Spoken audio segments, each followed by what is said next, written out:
Hello बच्चों, चलिए प्रश्न को समझते हैं। प्रकाश विद्युत प्रभाव की व्याख्या में तरंग सिद्धांत की विफलता को समझाइए। हमें बताना है कि तरंग सिद्धांत क्यों विफल हो गया।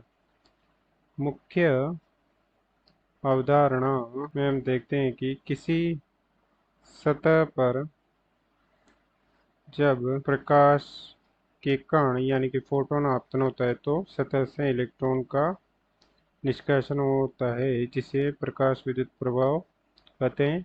इसमें hν ऊर्जा का फोटोन जब किसी सतह पर आपतित होता है तो सतह का कार्यफलन तथा उत्सर्जित इलेक्ट्रॉन की गतिज ऊर्जा के रूप में विभाजित होता है।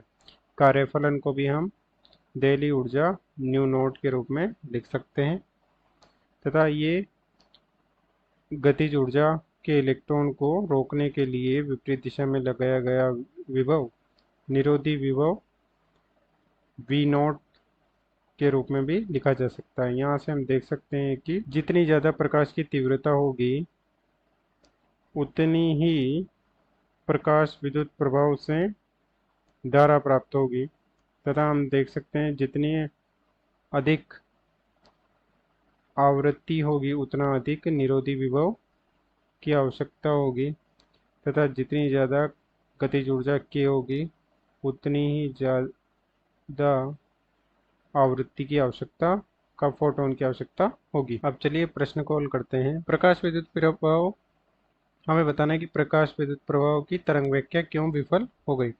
तरंग व्याख्या के अनुसार तरंग विद्युत तथा चुंबकीय क्षेत्र से मिलकर बनी होती है, जिसमें जिसमें ऊर्जा सतत रूप से होती है तथा धातु के पृष्ठ पर इलेक्ट्रॉन विकिरण ऊर्जा को सतत रूप से अवशोषित करते हैं सतत रूप से अवशोषण करते हैं। जितनी अधिक प्रकाश की तीव्रता होगी उतनी ही विद्युत तथा चुंबकीय क्षेत्रों के आयाम होंगे। परिणामतः तीव्रता जितनी अधिक होगी उतनी अधिक इलेक्ट्रॉन ऊर्जा उत्सर्जित करेंगे। तीव्रता अधिक तो इलेक्ट्रॉन द्वारा अवशोषित ऊर्जा भी अधिक। इस व्याख्या के अनुसार इलेक्ट्रॉन की उच्चतम गतिज ऊर्जा तीव्रता में वृद्धि के साथ बढ़नी चाहिए। तीव्रता में वृद्धि तो उनकी गतिज ऊर्जा में भी वृद्धि होनी चाहिए। साथ ही चाहे प्रकाश की आवृत्ति कुछ भी हो, एक पर्याप्त तीव्रता का पुंज इलेक्ट्रॉनों को इनकी पर्याप्त ऊर्जा देने में समर्थ होगा।